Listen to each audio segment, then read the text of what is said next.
showed in their last games while they're big favorites to meet in the Western Conference Finals. The Clippers blew out the Mavericks last night behind Paul George's 35 points, while the Lakers blew out the Blazers on Monday behind King James's 30 points. Joined by Fox NBA analyst Slick Rick. But Marcellus, I'm going to you first. I already know the answer. But which blowout was more impressive, the Clippers or them Lakers?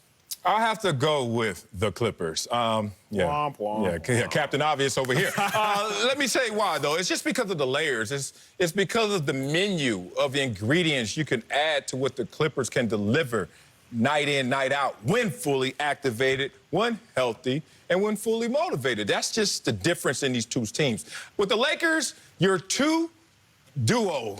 You got you guys LeBron, you got you guys Anthony Davis. After that, it becomes a little bit of guesswork in terms of who's going to be the third guy to step up. But when you look at the Clippers, you go 3, 4, maybe even 5 deep before you start saying, okay, who's the next guy? And I'm talking about when these teams are at their peak powers. I'm not talking about when they're sputtering along like the Lakers were in Game 1 or the Clippers were for a couple games in this series. I'm talking about when they see each other coming, as it looks like that's going to be inevitable.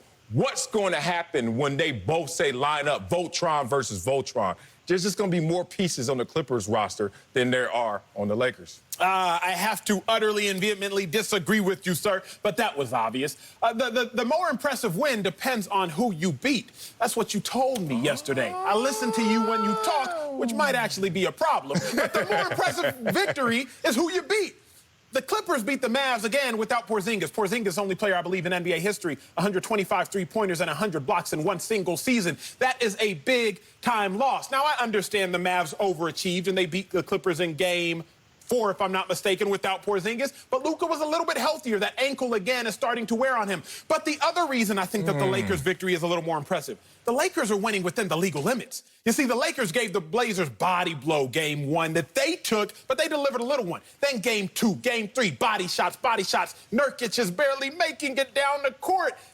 Dame Lillard, now he has a soft tissue type of injury, a knee sprain, more than likely an MCL type injury going on. Within legal limits, the Blazers, they winning off cheap shots. So if I'm talking about the more impressive victory, it's the team who rested LeBron James in the fourth quarter after he had already given you 30 in the first 3. It's the team whose second superstar, AD, didn't play, only played for 18 minutes and still gave you buckets. It is clear, unequivocally clear, that the Lakers had a more impressive victory over a more impressive team. First of all, we need to revisit the probability class that Acho either did or did not take when it comes to Marcus Morris. State school. And the reality of whether that was accidental or whether we can do the math together. I got a chalkboard, Slick. Damn, you old school. We will get back to that. But we also, there's something missing from your formula when it comes to which was the more impressive victory. And I'm going to say that it was the Clippers' victory because it's not just who you played, it's when you played them. As you correctly noted, this was the third win in a row by the Lakers. I'm not even sure this was the most impressive blowout among the 4 games for the Lakers. That would have been Game 2, where they came out and they stepped on them. Game 3, it's a matter of execution at the end, and they beat them in that game as well. Conversely, the Clippers are playing against a Dallas Mavericks team that was coming off of a huge emotional high and played at the beginning of this game, this latest game, as if they were still on that high, making their first 3 shots, taking a 7-point lead with 3.5 minutes into the game.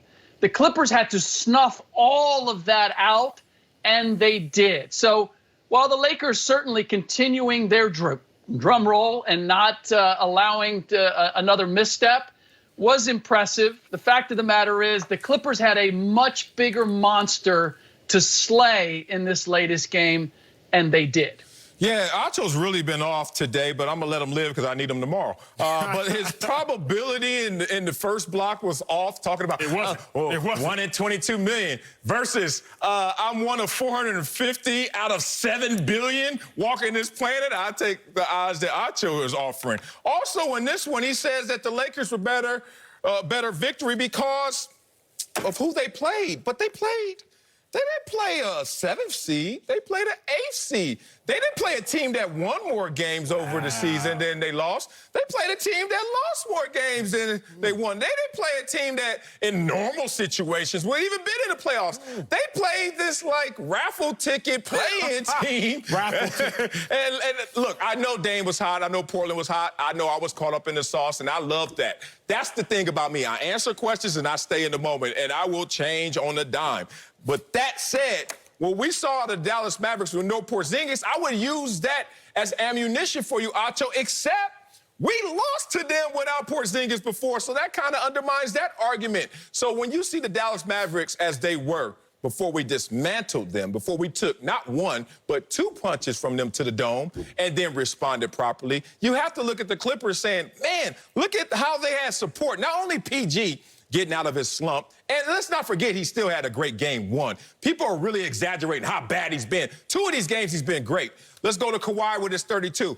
Montrez finally bringing the energy, 19 and 11, and getting in shape. So when we need him for that energy, we're going to have that. Marcus Morris, Shannon, Reggie Jackson, Lou Will only scored 8, and we still smoked them boys.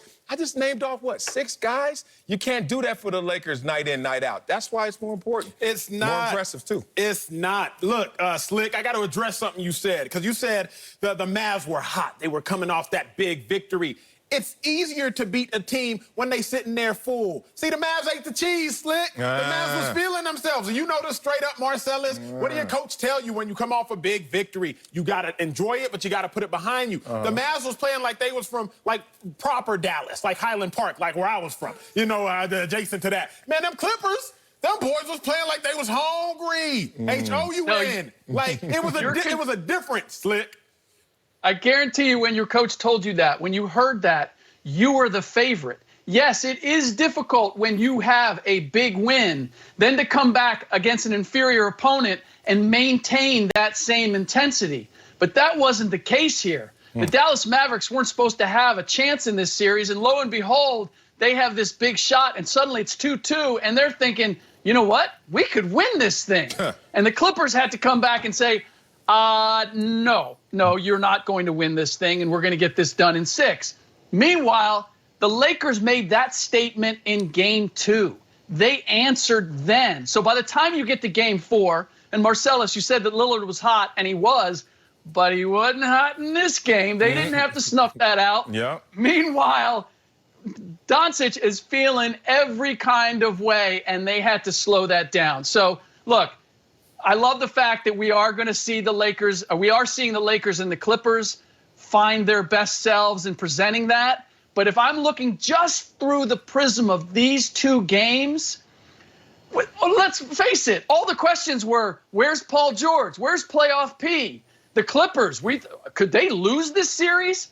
We weren't thinking that going into Game 4 between the Lakers and the Blazers. Yeah, on the road to managing how to maneuver towards a championship, I think we made a miscalculation. I'll be real. The Clippers didn't know how much gas to use in the early onset, and they got exposed for it. 2 games lost because they didn't know how to hit the gas pedal. And look at the Lakers. It took them 1 game to realize, oh, we got to hit it a little more than that to get into a cruise control situation. That's okay, because the Clippers, outside of Kawhi, we really don't have that championship experience on the roster. We have it in our coaching. So it's good to see that these guys can respond. Clippers took 2 on the face. Y'all took 1, but we did respond. It's good to see the Lakers and the Clippers both playing at a high level, because those are the 2 teams I'm trying to see in the Western Conference Finals anyway. Coming up, Joe Judge thinks it's still the